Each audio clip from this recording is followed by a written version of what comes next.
Hello, hello, Edris Oliveira here for DNN.com. I have with me a full house today for our Christmas special. I have Joe Craig, Scott. Joe, how are you? I'm great. Merry Christmas. Thank you, Scott. Hey, how you doing? Very good, very good. So, not much is happening in general at this time of the year. With Christmas around the corner, we are just this is the 19th, and we're just 5 6 days away from Christmas. But we are here, and I have some stuff for us to talk about. So the first one is about of course, the key topic of that everybody is talking about, which is DNN 8. DNN 8 Beta 1 version just came out back in December 16th, back just a few days ago, as in a week ago. Here is the post that Joe Brinkman put together. Highlights of this post are really, one, about the fact that dynamic content creator will not be part of the first release of DNN 8.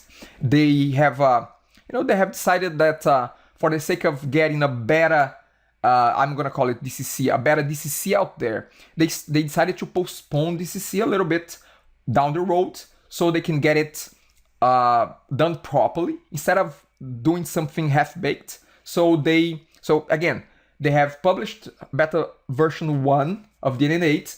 They postponed the release of dynamic content creator, so it won't be there in the first live version, the first true version of DNN 8.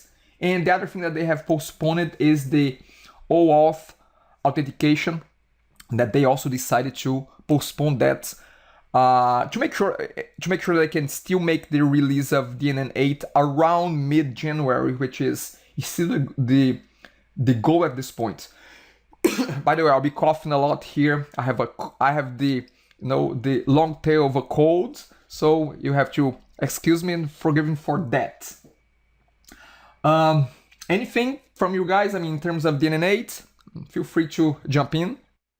I can't keep up with it. I just recently got CTP7 up and looking at that, and actually I have been like taking notes and trying to figure out how I'm going to do something with that dynamic content creator. So I haven't gotten the beta yet, and so you're saying it's completely out of there? There's none of the listing module or the DCC admin? No, I'm not saying that it's not there at all. I think it's there, but well, actually, that's a good point. I'm not sure if they pulled out the whole thing and it's not there at all, or if it's there the way it is in a beta mode.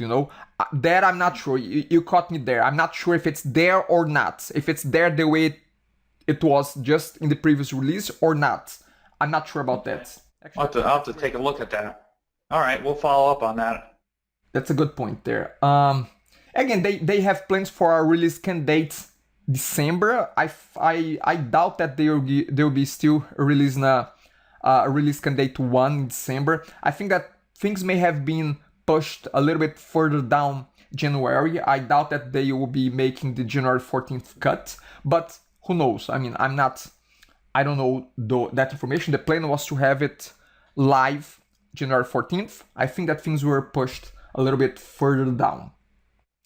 Well, I mean, yeah, the other thing is I got the email about the Evoke version, which is going to be based on Platform 8, and I think Evoke, that's going to be 8.2.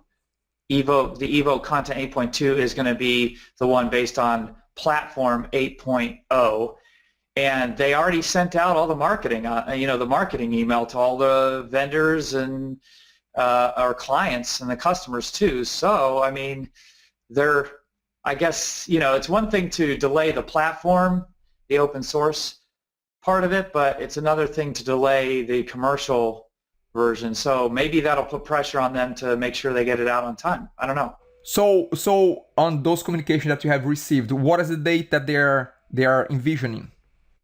You know what? I don't know if there was a specific date on that. I'll have to dig that out and try to find that email that I got. Okay, that's fine. So again, that's all about release in terms of DNN 8. By the way, I mean, there are other things that are included in the beta version. DNN image handler, settings API, which was simplified. A lot of stuff around the DNN, the default.css API. You can specify which version you want to load that. And also MVC partial views. So those are some of the things that are included in beta 1 version of DNN 8. Next here in our agenda is, again, just a quick reminder of the DNN 8 contest for MVC modules as well as SPA modules. Again, deadline is in about I don't know, a bit over 10 days. So January 1st is the deadline for module submissions.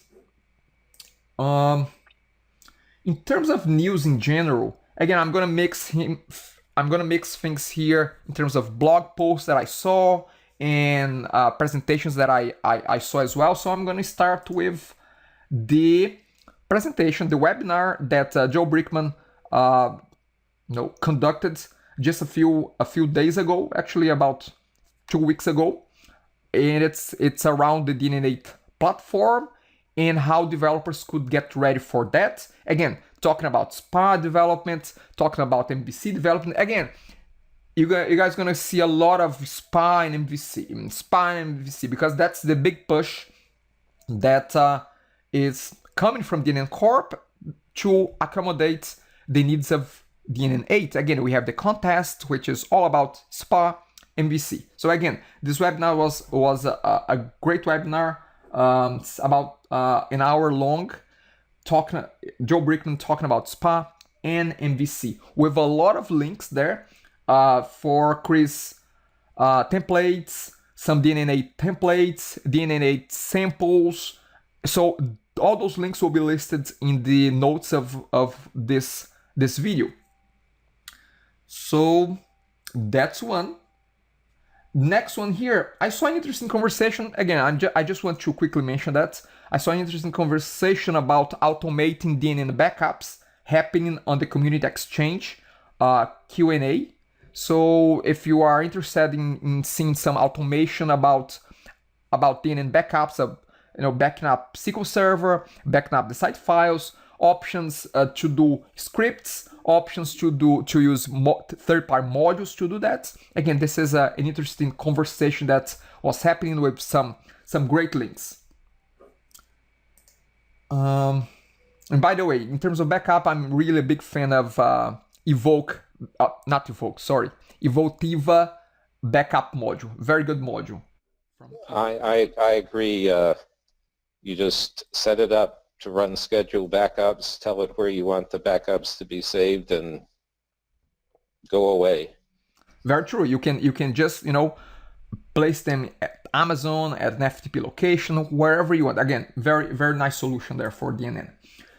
Now, again, the prolific Daniel Mettler with a lot of blog posts. Again, when I say that the community is a bit quiet, I don't include him in that statement because he's always busy here. So again, I just grabbed a blog post that he pushed forward a few weeks ago, 2 weeks ago, discussing how to add Discuss app into DNN. That Discuss service that you can include comments on pages, on websites, just by including a quick script. So again, you can use Discuss to do that. That's an app, and what he does here, he wraps up Discuss script into an app, of course, using too sexy content. And again, he's all about too sexy content. So again, no kidding that he's using too sexy content to wrap Discuss into this blog post as well. So again, an interesting one from the prolific Daniel Mettler. Hangouts. There was a hangout just a few days ago, this past week, with Rolf Williams. Rolf is a well-known Skinner theme developer, designer. He's part of the list of authors on the last DNN 7 book that was released a few months ago. So he's one of the authors there as well. And in this hangout, during this hangout, Joe Brickman and Will Stroh, they they shown how a skinner, a theme designer, a designer was able to do a spa module development, and he goes through the UI details, some of the code aspects of what was done. So again, an interesting conversation about someone that is not a hardcore developer was able to get up and running with spa development. So again, very very interesting hangout.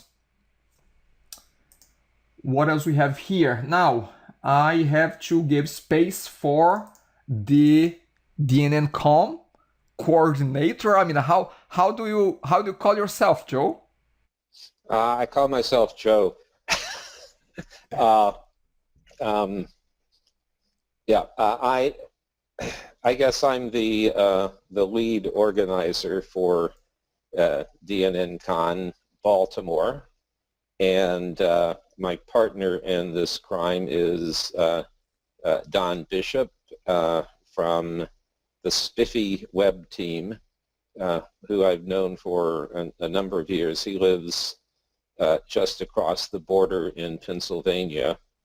But DNN Con will be held starting on April Fool's Day, April 1st and 2nd, in Baltimore, Maryland.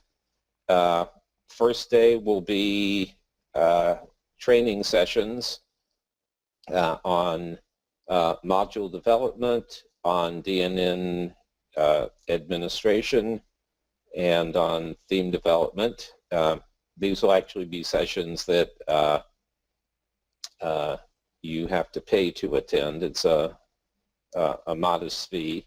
And on Saturday, we will have a full day, totally free program of multiple tracks on basically those same ideas, administration, module development, theme development, and also just in general using DNN. We're going to encourage people to focus their presentations on DNN 8, but we will also have older DNN included, because I suspect that by the 1st of April, not that many people will be actually using and managing DNN websites yet. We will also have the traditional DNN After Dark get-together on Saturday night, and a welcome reception on Friday night. All of your favorite DNN personalities should be there, and I'm hoping it's a terrific weekend. April 1st is very early spring, so we could have any kind of weather, but there will be some green in the grass, and there will be some leaves on the trees. And if people want to stick around on Monday, it's opening day, so you can visit Orioles Park at Camden Yards, which is just a terrific baseball stadium. We're not that far from Washington, D.C., and it's also right in the middle of the Cherry Blossom Festival. And again, depending on the weather, the cherry blossoms may be in full bloom, may have gone, or may not quite have started to bloom yet. But there's plenty of stuff to do in the area in early spring, and the weather's, I think probably the only thing I could guarantee is it's not likely to snow. I don't think we've had snow past about March the 20th. In 30 plus years I've lived here. So people who are interested in learning about DNN, expanding their knowledge, meeting people in the DNN community, and I find this the most valuable thing, because you leave with a list of names and email addresses of people that you can contact when you get stuck, and DNN Hero hasn't covered it yet, good personal contacts, and after attending these events for a few years, good friends too. So there will be a DNNCon.com website up and running before the end of this year. In January, we'll be accepting reservations, recruiting people to talk, and so forth. And that's we're also on Facebook. There's a DNNCon page there, and at DNNCon on Twitter. I think that covers it. So there will be no fishing expeditions like the Orlando one. I mean, there's nothing like that. Well, the hotel where the event will be held. When I call this DNNCon Baltimore, this is kind of like the day of .NET Nuke in Chicago, which actually wasn't in Chicago, but we're in suburban Baltimore, and the hotel actually has a lake out the back door. So if you want to go fishing there, you can, but it's probably not the right day to scoot over to the Chesapeake Bay and go deep sea fishing or even bay fishing. I think the weather might be just a little too brisk still. Okay, very good, very good. So again, I'm sure that you're gonna keep us posted on that. Again, I'm assuming as well that eventually once the site comes up, we're gonna have some deals for hotels. And my question is, can I book my ticket? Yes, you can book your tickets. When we get the website up, we will have a link to book a hotel room. Unlike the last couple of events, this DNNCon will be actually held in the hotel. So it's a self-contained event. Everything will pretty much be in the hotel, except perhaps some of the social get-togethers may be in nearby restaurants, but they're all exceedingly easy walking distance. And Joe, are there other hotels in the area just for overflow? Because that was one of the problems I was having looking for a location was not necessarily being able to reserve rooms, you know what I mean, at that hotel, but having the ability to have other hotels in the area that could possibly be for overflow. Yeah, there are other hotels in the area that would be a cab ride away, not within walking distance. Oh, okay. That particular weekend, the hotel tells me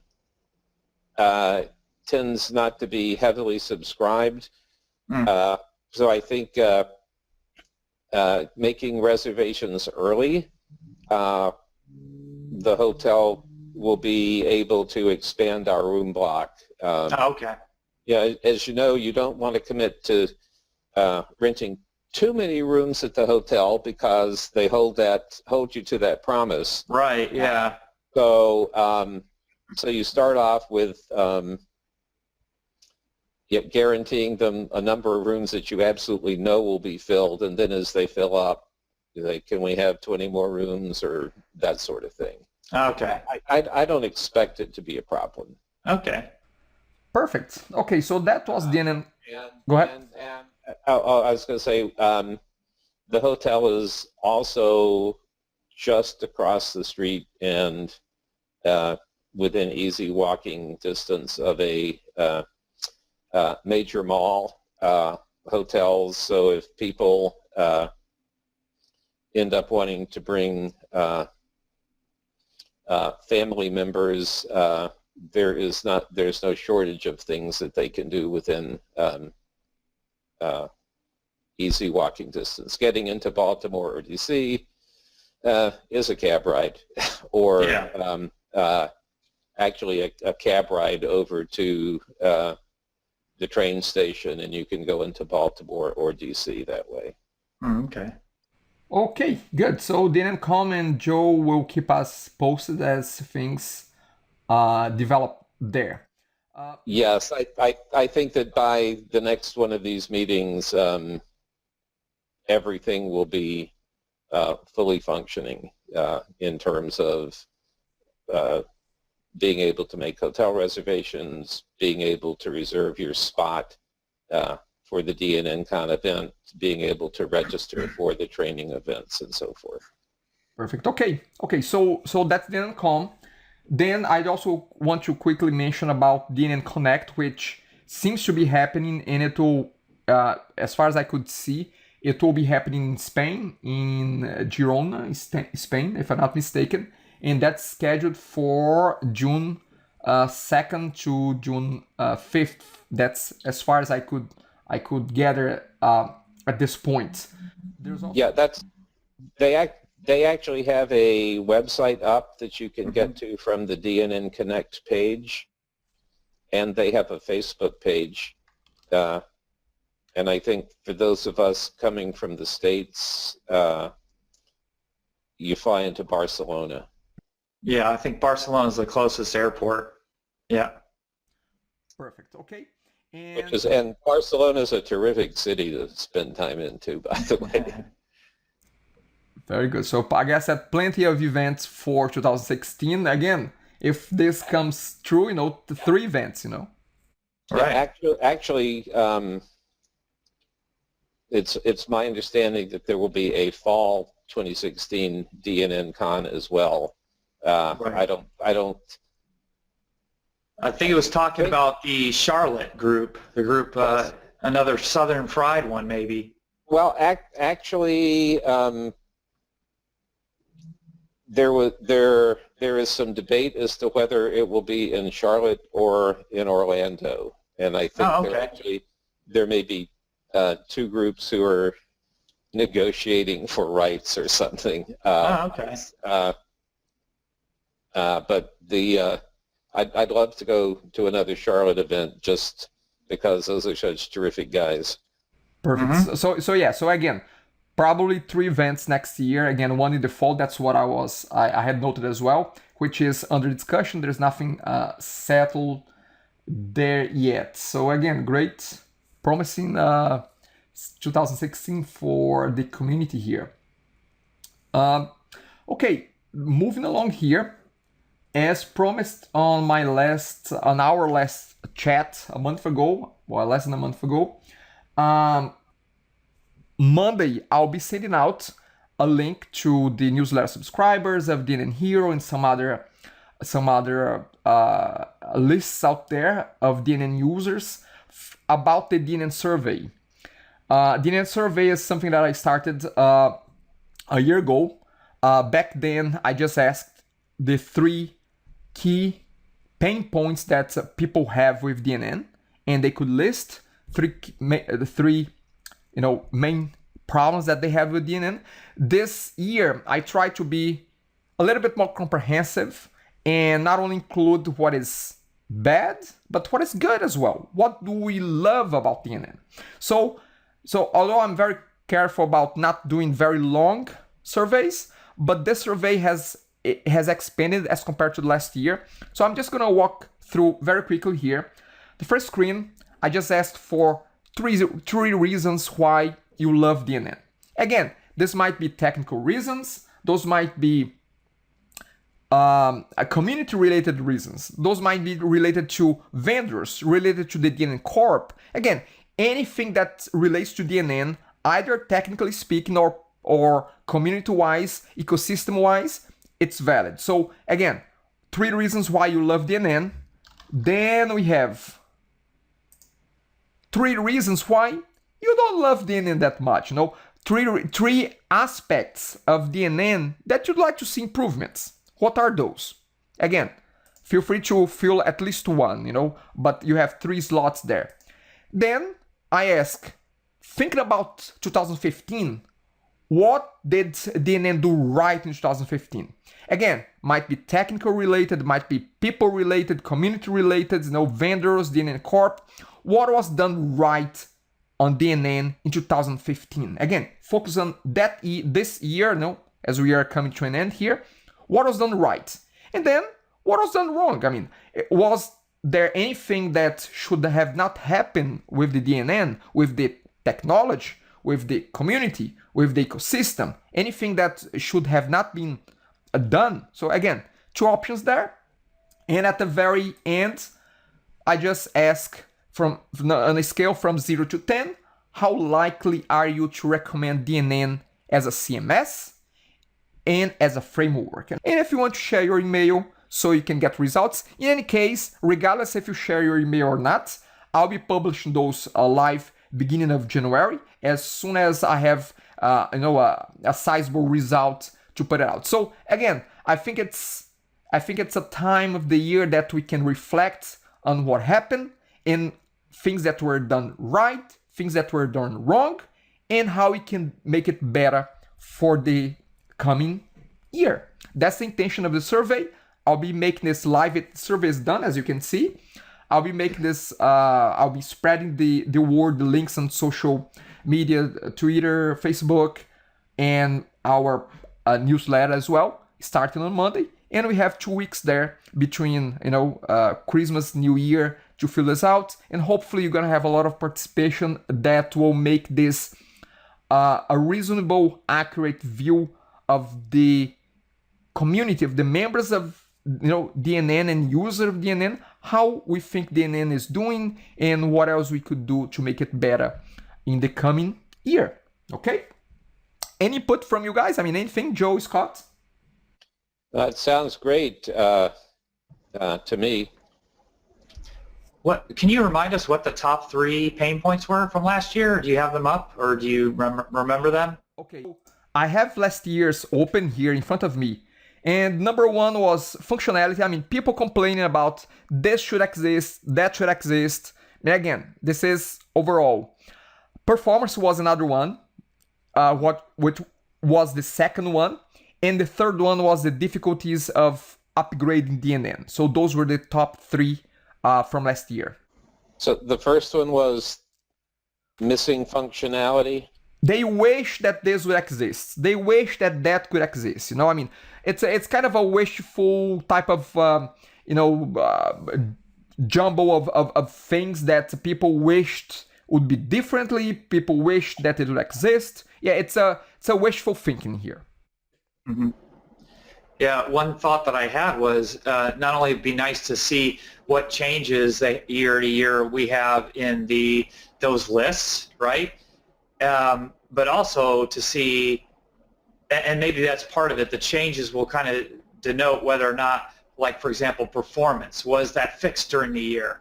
Going from DNN 7 to 8, because that was definitely part of it. The Telerik and increasing UI performance. So yeah, I'd be interested to see, last year's were this, and now this year's, the pain points are these. They're different because they address the performance. They address maybe some of the upgrade issues.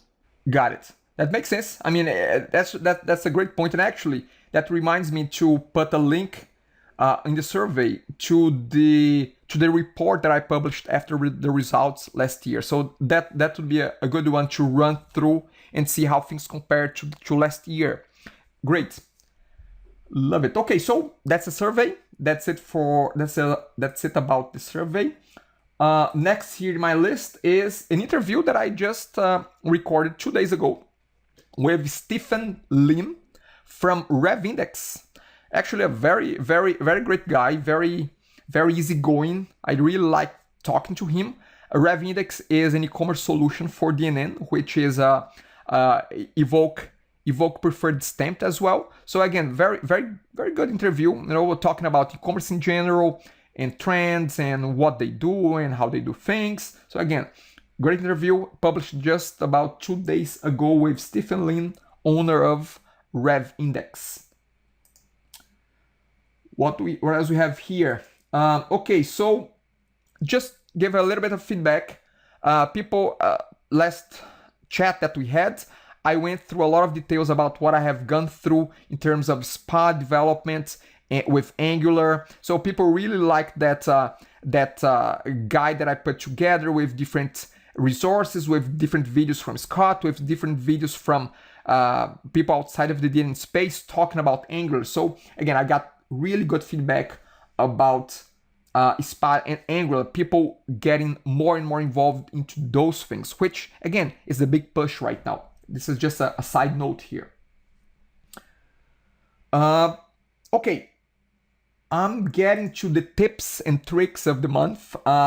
Joe, you said that you had something planned there. Do you want to talk about that's around the announcements module and something creative that you have done there?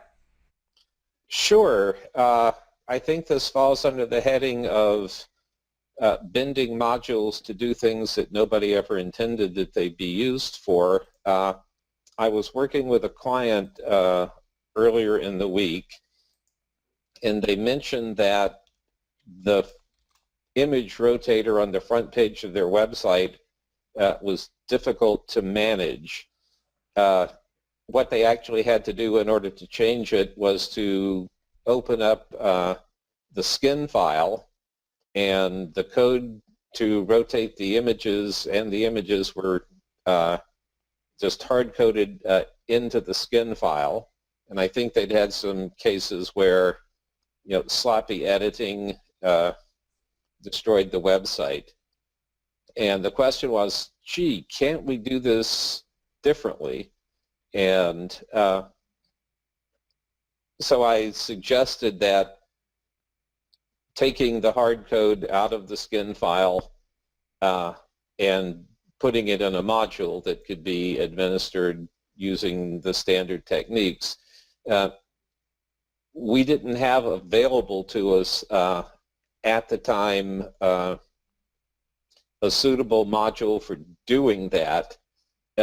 And I recall that the DNN announcements module was a nice little module that featured templating with tokens.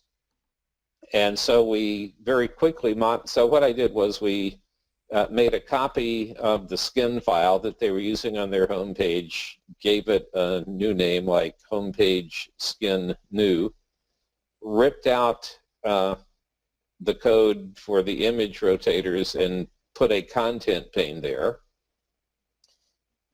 Then we added an instance of the announcements module into where the rotator should go, and then basically copied the code for the rotator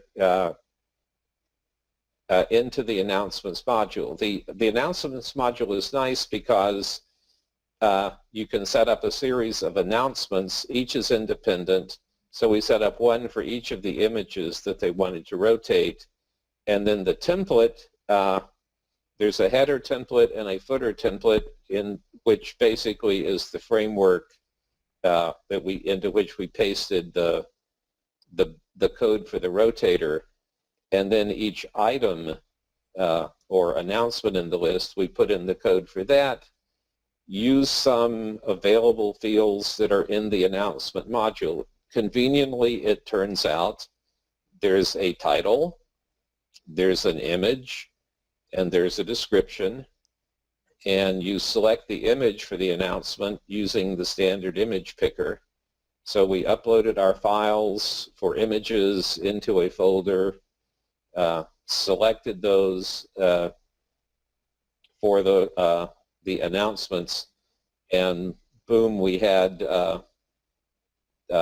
an image rotator. That's certainly not the right way to do it. It's not the way I would have chosen to do it, and we'll probably go back and do it in a much better fashion before putting it on the live site.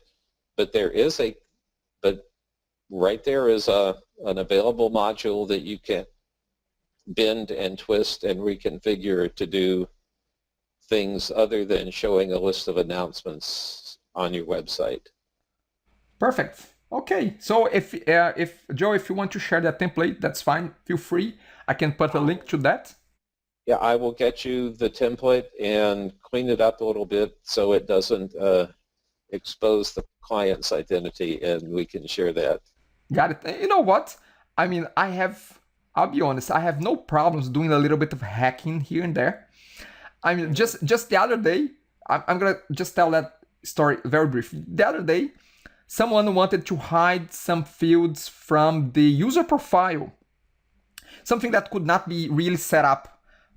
You don't have options to hide those things. So I said, you know what? I mean, what you could potentially do, write a little bit of a jQuery and hide them. That's it. You got to hide them. Again, I'm not a huge fan of hacking, but I'm okay with that. I'm okay with those little, bending a little bit the rules to make sure that the client gets what they want, Mm-hmm.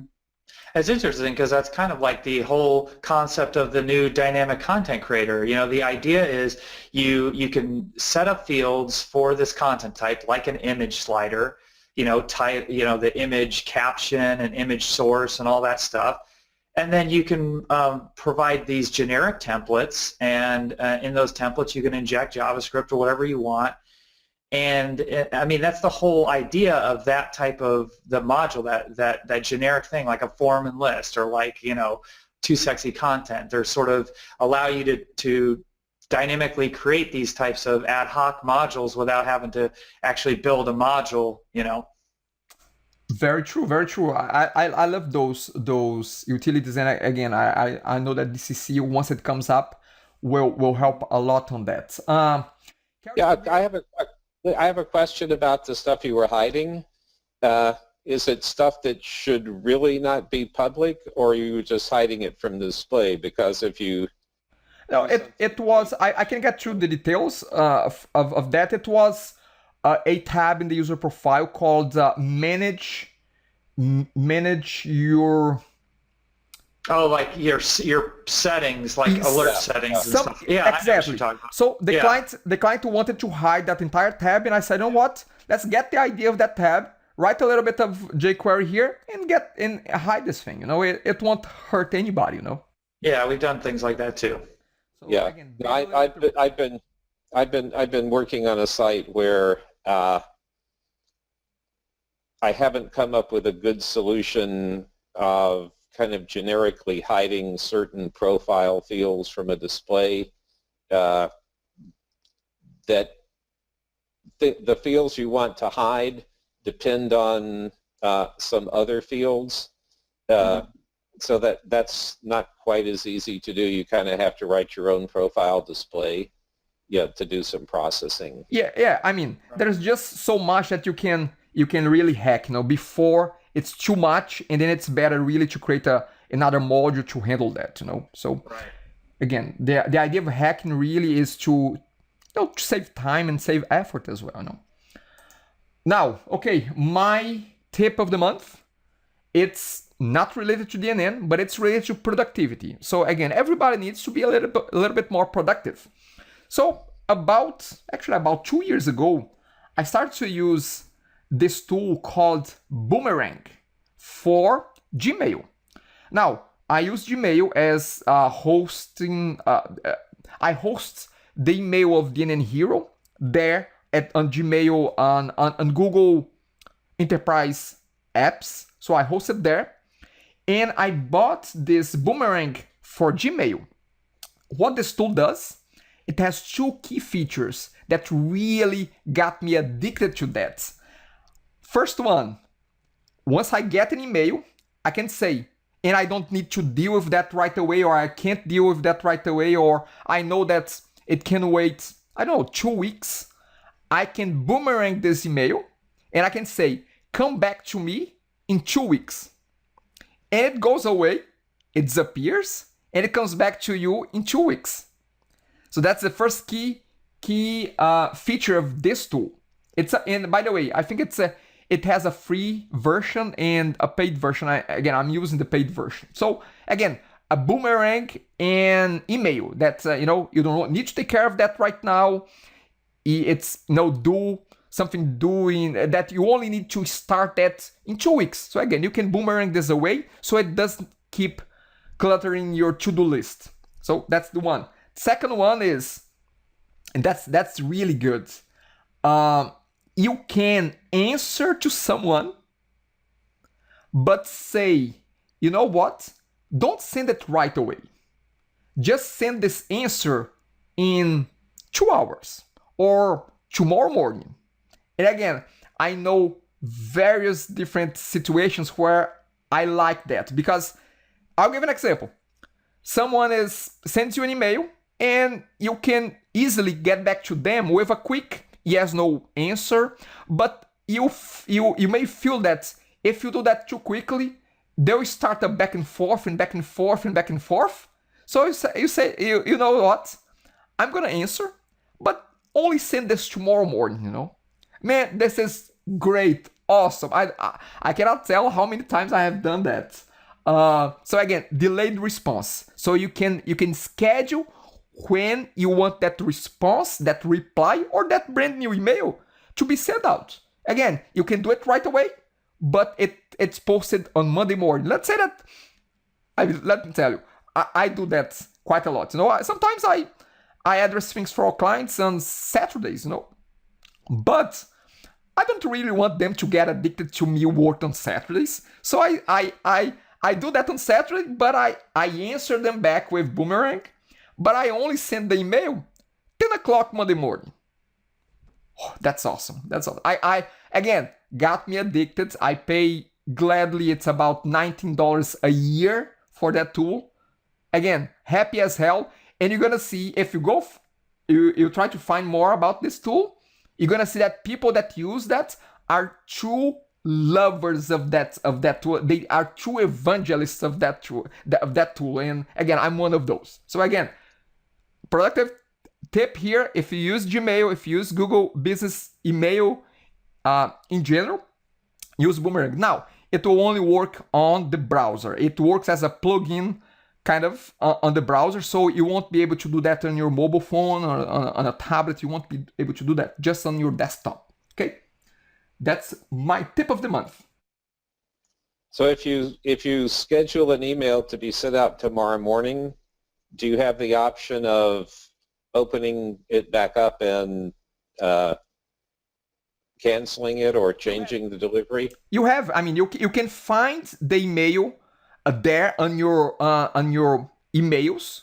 You can find it there, and then you can say, you know what, cancel this schedule. Just cancel. I mean, again, it's built into it. It becomes integrated with Gmail. So again, you can cancel any one of those reminders, any one of those things.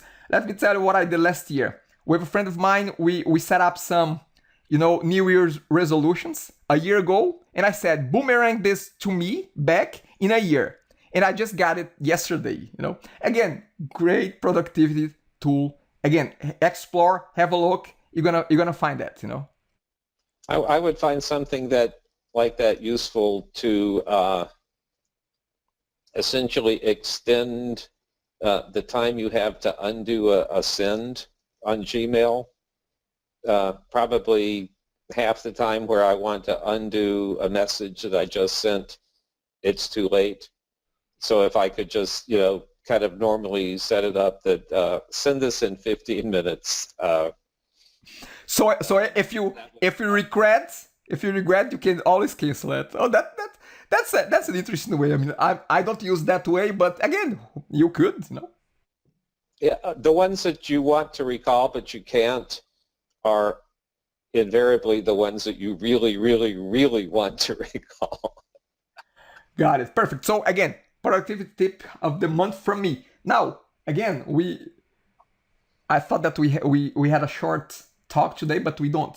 Now, I'm going to minimize my screen here, and I'm going to show Scott's screen. So Scott, get ready. It's about you. So I'm just gonna, yeah. So I asked Scott to share his screen with us and load a site called DNNtutorial.com. DNNtutorial.com, it's just a domain that I have, that sometimes I do video tutorials on that domain. But right now, I asked him to load on his computer, which we are seeing right now, his view. It's, again, his computer, not mine, what you see right here. And you see some colors here. So what the hell are those colors? So again, as I have briefly mentioned last chat, I got myself a little bit excited with the IoT space. And again, that's thank to Clint Patterson again. And I have something to show off. Again, DNN related. Again, we have a DNN website. This is DNN related. So let me show this. This little guy here is called the internet button. So Scott, if I ask you to click on any one of those colors, and here, I mean, it's not plugged in anything. This is just a power supply, and the button right here. So again, Scott, can you click on any color? Red. Okay, so, okay, too bad you cannot see the colors too well here, you know? Well, you want to try a different one? Here, let's try green. Okay. Wow. You can see the greenish there. There's blue. How about black? Does that turn it off? Black is off. Nice. White. That's white, and there's yellow. Yeah, you cannot. Pretty fast too. It's quick. I mean, you cannot see the color very well on the camera. Again, you can just have a glimpse of the color. Actually, it can reflect a little bit in my hand here. Let me do back to red. Red. But when you see it live here, it's red, you know. Again, I was expect that to be on the camera like that, but I was expect the colors to be a little bit. It's funny. So now we know that if you are in camera with LED lights, they don't show up too well, you know.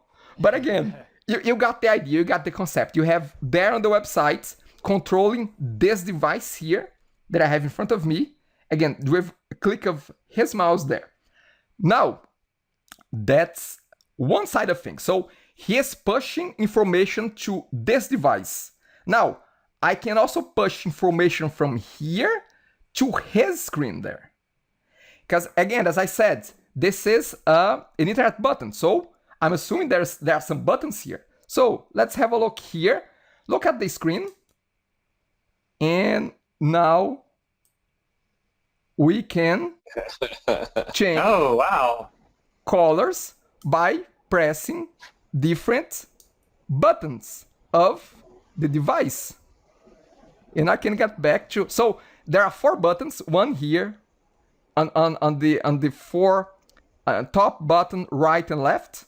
So again, if I press them, I'm pressing one, I'm pressing the other one, I'm pressing the top one, I'm pressing the bottom one, and again, I go back to white here. So again, I'm controlling the website, some aspects of the website from this little bloody thing. Now, don't ask me the applicability of that because I'm not sure yet, but just, you know, imagine what else you could do with a wireless device that has a microcontroller and a Wi-Fi chip on it.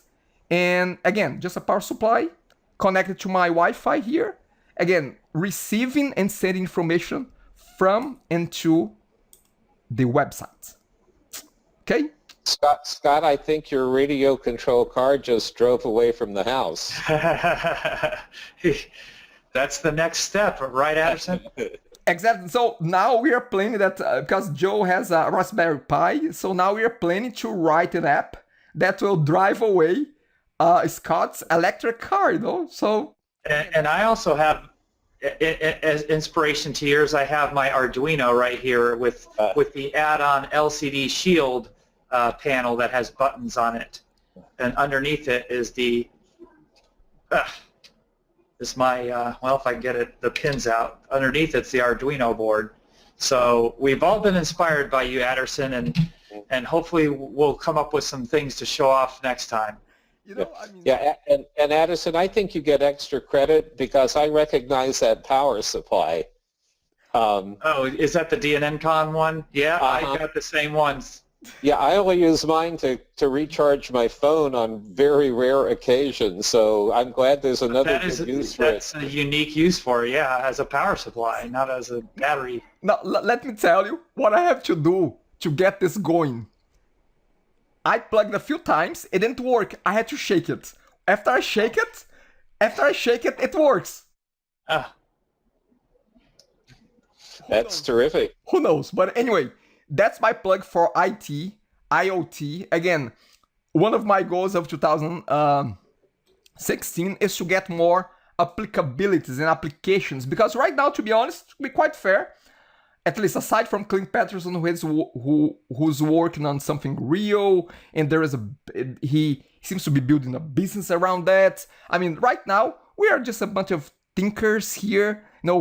Actually, big kids. We are just big kids here with our fancy new toys. So, but again, trying to find more and more applicabilities of those little gadgets and little things, and hopefully 2016 will give us more ideas of how to get business applications of those little guys.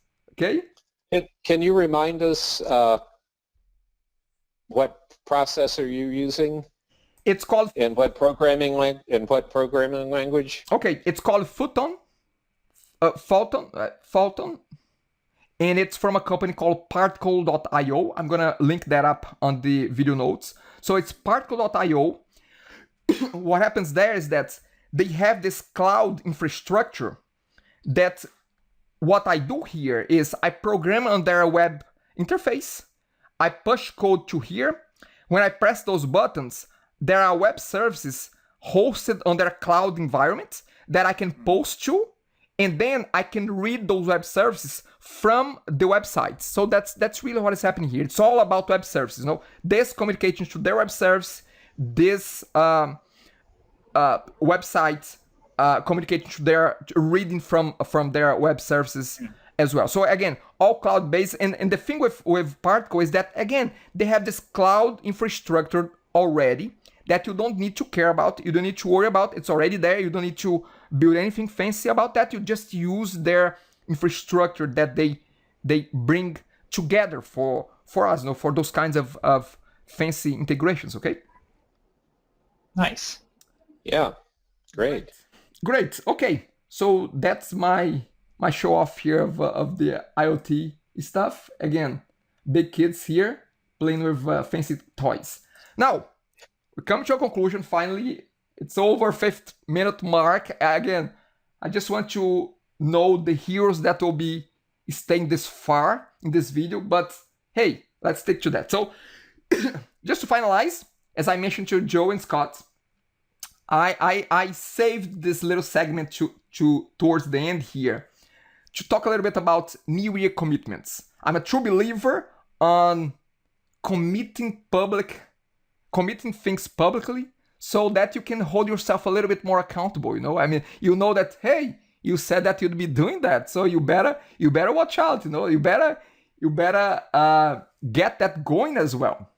So I want to start. I don't know if Joe and Scott, again, I just mentioned this New Year resolution thing for them last minute, so I had planned to think ahead, and I want to start with mine.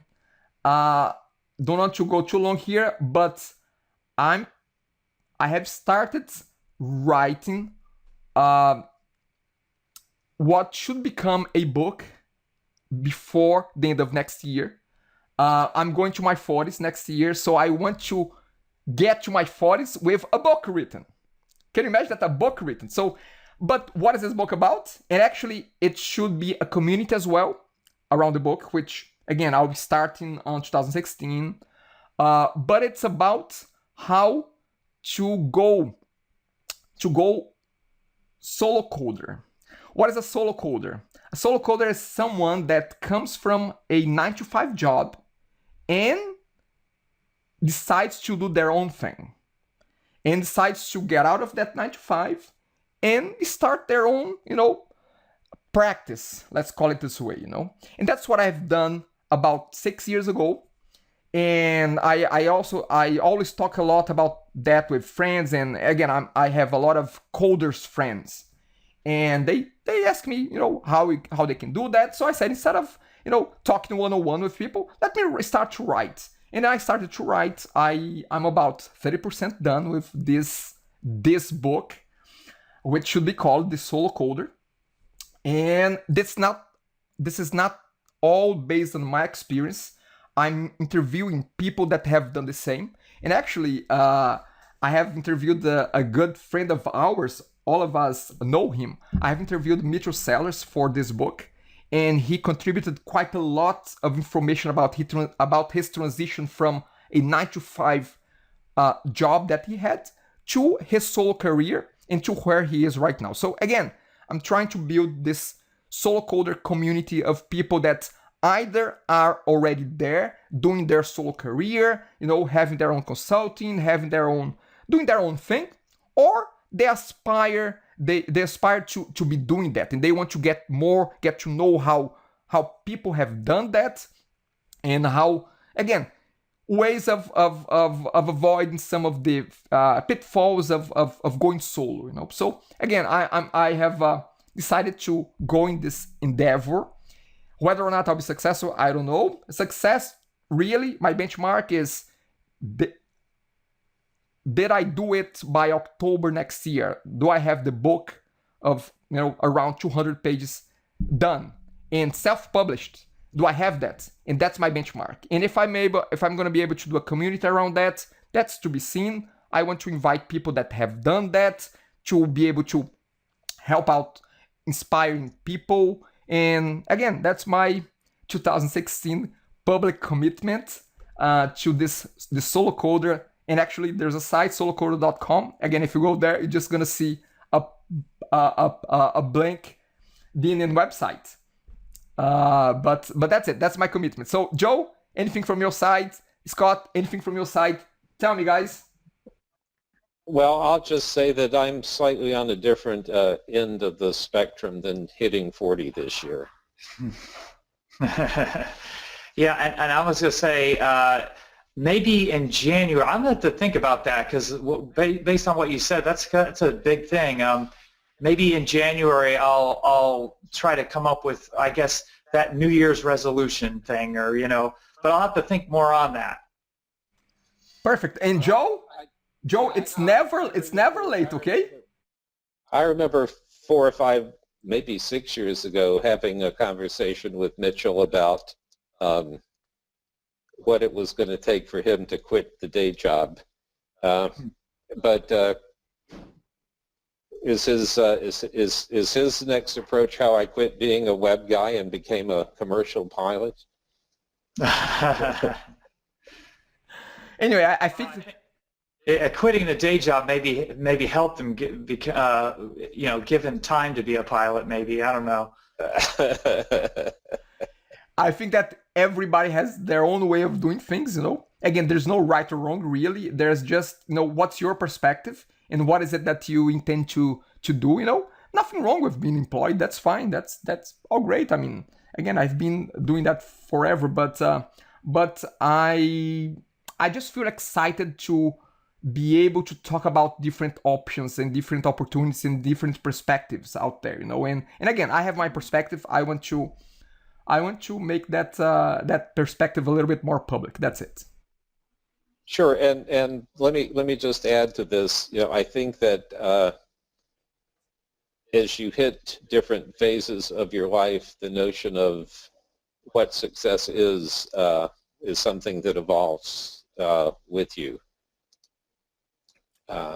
Very right. I mean, I agree 100%. And that's probably related to whether you met some degree of success in earlier phases allows you to redefine success as you move forward in life. Perfect. So, because having a roof over your head and food to eat is definitely useful. So now we're getting very philosophical, and again, that's the right time of the year to get philosophical. But I think that concludes our Christmas special in a 1 hour mark.